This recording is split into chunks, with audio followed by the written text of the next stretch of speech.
प्रबल विश्वास ही वह शक्ति है जो महान पुस्तकों, नाटकों, वैज्ञानिक खोजों के पीछे होती है। सफलता में विश्वास ही हर सफल बिजनेस और राजनीतिक संगठन के पीछे होता है। सफलता में विश्वास ही वह मूलभूत अनिवार्य तथ्य है जो हर सफल व्यक्ति में पाया जाता है। विश्वास करें, सचमुच विश्वास करें कि आप सफल हो सकते हैं और आप हो जाएंगे। ठीक है। अविश्वास एक नकारात्मक शक्ति है। जब मस्तिष्क किसी बात पर अविश्वास करता है या किसी बात पर संदेह करता है तो मस्तिष्क ऐसे कारणों को खोज लेता है जिससे इस अविश्वास को बल मिले। ज़्यादातर असफलताओं के लिए जिम्मेदार है डाउट, सेल्फ डाउट, असफल होने की अवचेतन इच्छा व सफल होने की सच्ची इच्छा का ना होना। शंका करें और असफल हो जाएं, जीत के बारे में सोचें और सफल हो जाएं।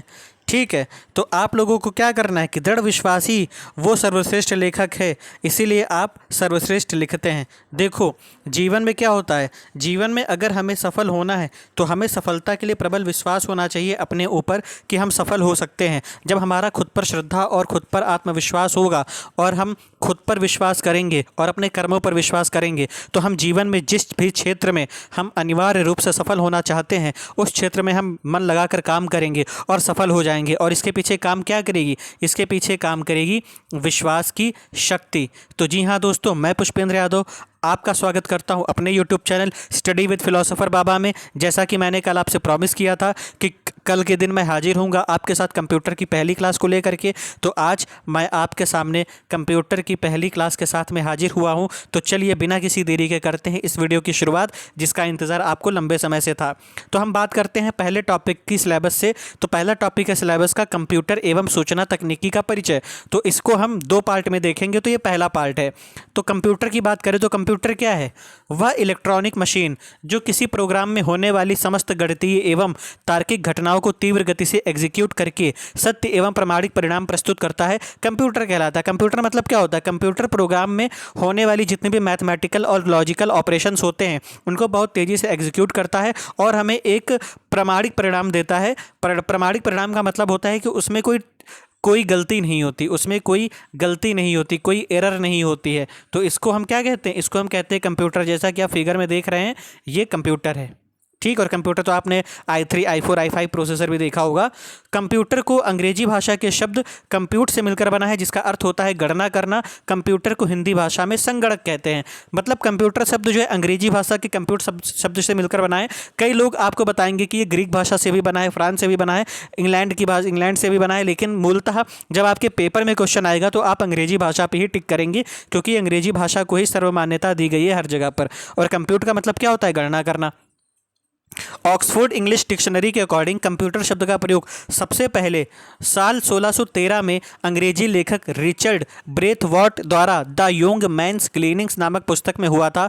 चार्ल्स वेबेज को कंप्यूटर का जन्मदाता माना जाता है। कंप्यूटर इन माध्यमों द्वारा आंकड़ों को ग्रहण करके उनकी प्रक्रिया करता है एवं सूचनाओं को निर्धारित स्थान पर स्टोर करता है। वर्तमान समय की बात किया जाए तो इस समय जो कंप्यूटर यूज में लाए जाते हैं वो है एनालॉग और डिजिटल। कंप्यूटर में मुख्य रूप से तार, ट्रांजिस्टर और परिपथों का उपयोग किया जाता है, जिन्हें हम क्या कहते हैं, हार्डवेयर कहते हैं। हार्डवेयर को संचालित करने के लिए दिए जाने वाले निर्देश एवं डाटा सॉफ्टवेयर के अंतर्गत आते हैं। तो कंप्यूटर फुल फॉर्म अगर बात करें कि कंप्यूटर का फुल फॉर्म क्या है, तो C for commonly, O for operated, M for machine, P for particular, U for used, T for technical, educational research. तो कंप्यूटर का फुल फॉर्म हो जाएगा commonly operated machine, particular, used for technical, educational research. अब हम इसके developmental chronology की बात करेंगे कि इसकी डेवलपमेंट हुई कैसे। तो कंप्यूटर का डेवलपमेंटल क्रोनोलॉजी ऑफ कंप्यूटर 3000 साल पुराना है। आरंभिक अबाकस का आविष्कार प्राचीन बेबीलोन में 2700 से 2300 ईसा पूर्व के मध्य हुआ, लेकिन इसके एडवांस स्वरूप का विकास चाइना में हुआ था। अबेकस की बात करें तो अबेकस क्या होता है, तारों का एक फ्रेम होता है। इन तारों में प्लास्टिक या धातु के गोले पिरोए रहते हैं, जैसा कि आपको फिगर में दिखाई देता है। प्रारंभ में अबेकस का उपयोग व्यापारी गणना करने के लिए करते थे और यह यंत्र का प्रयोग क्या होता था, जोड़ने के लिए, या तो घटाने के लिए, या तो गुणा करने के लिए, या तो भाग करने के लिए इसका यूज होता था। अब हम बात करते हैं एडिंग मशीन की, और ये मोस्ट इंपॉर्टेंट सेगमेंट है। यहाँ से आपके पेपर में क्वेश्चन पूछा जाता है आयोग के द्वारा, और आयोग ने जूनियर असिस्टेंट के पेपर में यहाँ से क्वेश्चन पूछा भी गया है। अभी मैं इसको समझाता हूँ, फिर आपको बताता हूँ क्वेश्चन क्या आया था। तो एडिंग मशीन की बात करें तो 17वीं शताब्दी में फ्रांस के गणितज्ञ ब्लेस पास्कल ने एक यांत्रिक अंकीय गणना मशीन विकसित किया। इस मशीन को एडिंग मशीन कहा गया क्योंकि यह मशीन केवल जोड़ या घटा सकती थी। यह मशीन घड़ी और ऑडोमीटर के सिद्धांत पर कार्य करती थी। इसमें कई दांतें युक्त चक्री होती थी जो घूमती रहती थी, और चक्रियों के दांतों पर 0 से 9 तक के अंक छपे रहते थे। प्रत्येक चक्री का एक स्थानीय मान होता था, जैसे इकाई, दहाई, सैकड़ा आदि। प्रत्येक चक्री स्वयं से पिछली चक्री के एक चक्कर लगाने पर एक अंक घूमती थी, और ब्लेस पास्कल एडिंग मशीन को पास्कलाइन कहते हैं। वर्तमान में कार्य बाइक के स्पीडोमीटर में इसी यंत्र का प्रयोग किया जाता है। ये क्या है? ये आपका है एडिंग मशीन। ये है आपकी एडिंग मशीन। फिगर मैंने आपको लगा दिया देखने के लिए। देखो चक्री हैं, ये चक्री घूमती हैं, और इसमें 0 से 9 तक के अंक छपे हुए होते हैं, और इस तरीके से क्या होता है, कैलकुलेशन होता है जोड़ने घटाने का। और पहली जो यांत्रिक मशीन थी ना, वो पास्कलाइन थी। क्वेश्चन में यही था कि पहली पास्कलाइन मशीन कौन थी, तो ये पास्कलाइन थी। और मतलब पहली यांत्रिक मशीन कौन थी, तो वो थी पास्कलाइन, और खोजकर्ता कौन थे, ब्लेस पास्कल। ये क्वेश्चन आया था यहाँ से, ठीक है, इसीलिए हमको टाइम लगा कंटेंट डिज़ाइन करने में। पंच कार्ड की बात करें तो साल 1805 में फ्रांसीसी बुनकर जोसेफ जेकॉर्ड ने कपड़े बनाने के लिए एक ऐसे यांत्रिक करघे का आविष्कार किया जो कपड़ों में स्वतः ही डिज़ाइन कर देता था। और इस लूम की विशेषता यह थी कि यह कपड़े की डिज़ाइन को कार्डबोर्ड के छिद्रयुक्त पंच कार्डों से नियंत्रित करता था। ये देखो छिद्रयुक्त दिखा रहे हैं, ये हैं चीज़ें, है ना, नियंत्रित करता था, तथा पंच कार्डों पर छिद्रों की उपस्थिति या अनुपस्थिति द्वारा धागों को निर्देशित किया जाता था। तो ये आपका क्या हो जाएगा, ये हो जाएगा आपका पंच कार्ड। फिर हम बात करते हैं डिफरेंस इंजन की। तो कंप्यूटर के इतिहास में 19वीं शताब्दी का प्रारंभिक काल स्वर्णिम युग माना जाता है। अंग्रेज गणितज्ञ चार्ल्स वेबेज ने एक यांत्रिक गणना यंत्र विकसित किया जिसका नाम डिफरेंस इंजन रखा गया। इस मशीन में गियर और सॉफ्ट लगे थे और ये भाप से चलती थी। इसके बाद साल 1837 में चार्ल्स वेबेज ने डिफरेंस इंजन का विकसित रूप एनालिटिकल इंजन तैयार किया। वेबेज का एनालिटिकल इंजन आधुनिक कंप्यूटर का आधार बना, इसलिए चार्ल्स वेबेज को कंप्यूटर का जनक कहा जाता है। मतलब इन्होंने जो डिफरेंस इंजन बनाया था, यही आधार किसका बना, आधुनिक कंप्यूटर का, इसीलिए इनको कंप्यूटर का जनक कहा जाता है। और ये है इनका पहला डिफरेंस इंजन, ये। और ये काहे से चलता है, ये भाप से चलता है। अब हम बात करते हैं कंप्यूटर की विशेषताएं की कि कैरेक्टरिस्टिक्स क्या हैं कंप्यूटर की। तो कैरेक्टरिस्टिक्स की बात की जाए तो कैरेक्टरिस्टिक्स क्या है, पहली चीज़ है स्पीड। स्पीड क्या है, कंप्यूटर बहुत ही स्पीड से काम करता है, ठीक है। स्टोरेज, इसकी स्टोरेज कैपेसिटी बहुत ज़्यादा है। एक्यूरेसी, अगर एक ह्यूमन काम करेगा उसी चीज़ कैलकुलेशन करने में तो ह्यूमन से एरर हो सकता है, पर इनसे गलती नहीं होती है। सिक्रेसी की बात करें तो यहाँ पर चीज़ें गोपनीय रहती हैं, कोई दूसरा नहीं देख सकता जब तक कि आपका लॉगिन पासवर्ड किसी को पता ना चले। वर्सटाइल है, ठीक है। रिपीटेशन, हम इससे बार बार रिपीटेशन में भी कोई काम करवा सकते हैं। और ये रिलायबल है। क्रोनोलॉजी ऑफ कंप्यूटर की बात करें कि कंप्यूटर का विकास कैसे हुआ, तो साल 1940 के बाद कंप्यूटर की विशेषताओं में उत्तरोत्तर विकास हुआ, जो इस प्रकार है।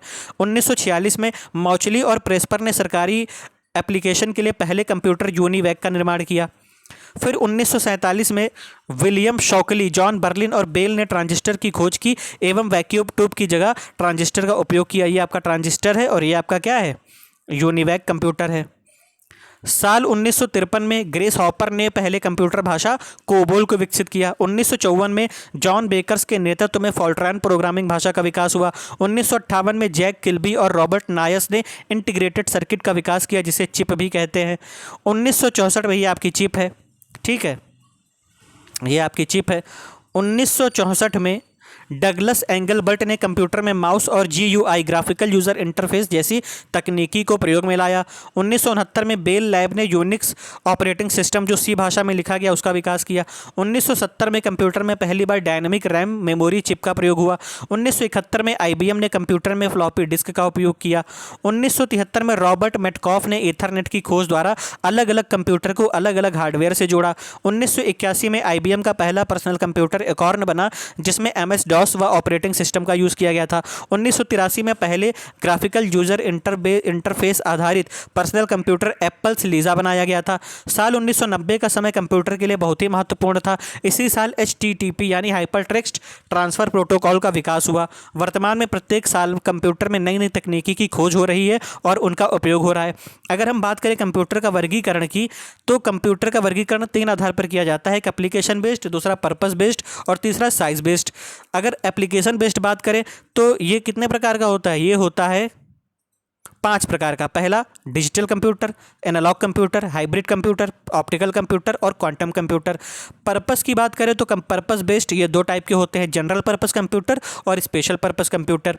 अगर हम साइज बेस्ड की बात करें तो ये माइक्रो कंप्यूटर होते हैं, मिनी कंप्यूटर होते हैं, मेन फ्रेम कंप्यूटर होते हैं, सुपर कंप्यूटर होते हैं। 4 प्रकार के कंप्यूटर होते हैं। अब हम बात करते हैं कंप्यूटर पीढ़ियों में प्रयोग किए जाने वाले प्रमुख सॉफ्टवेयर एवं हार्डवेयर। अब हम जनरेशन की बात करेंगे कि किस जनरेशन में क्या यूज़ हुआ, तो ये शॉर्ट फॉर्म है। फर्स्ट जनरेशन 1946 से 1959 वैक्यूम ट्यूब का यूज़ हुआ था, मैग्नेटिक ड्रम मेमोरी का यूज़ हुआ था, सॉफ्टवेयर मशीनी भाषा का प्रयोग किया गया था।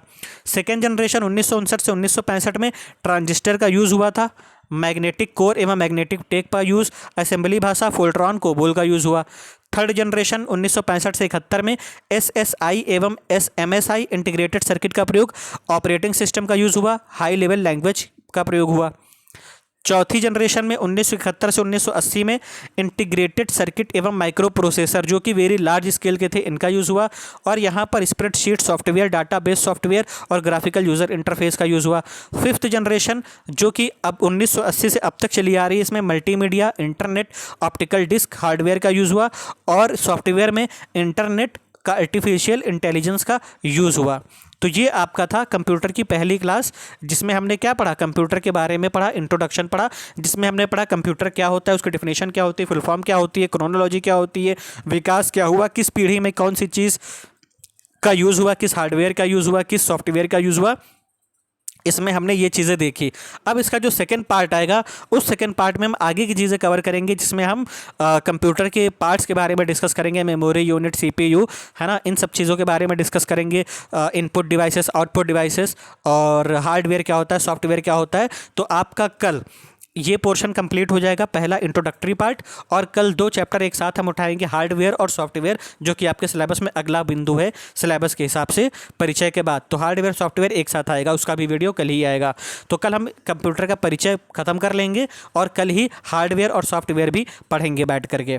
और आपको ये वीडियो कैसा लगा आप कमेंट सेक्शन के थ्रू ज़रूर बताइएगा। और इस PDF की टेलीग्राम लिंक मैं डिस्क्रिप्शन बॉक्स में दे दूंगा, तो आप वहां से जाकर टेलीग्राम चैनल से इस PDF को डाउनलोड कर लीजिएगा और अच्छे से पढ़ाई कर लीजिएगा। किताब मैंने बता दी थी, परीक्षा मंथन मिल जाए तो अच्छी बात है, परीक्षा मंथन नहीं मिलती है तो आप जो है घटना चक्र भी ले सकते हो, ठीक है, तो आप घटना चक्र भी ले सकते हो।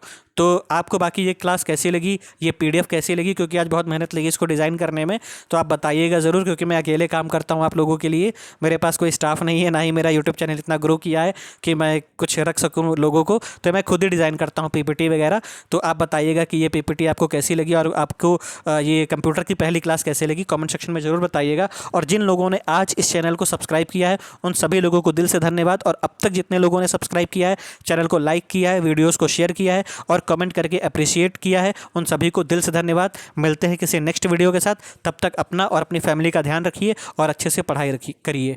धन्यवाद।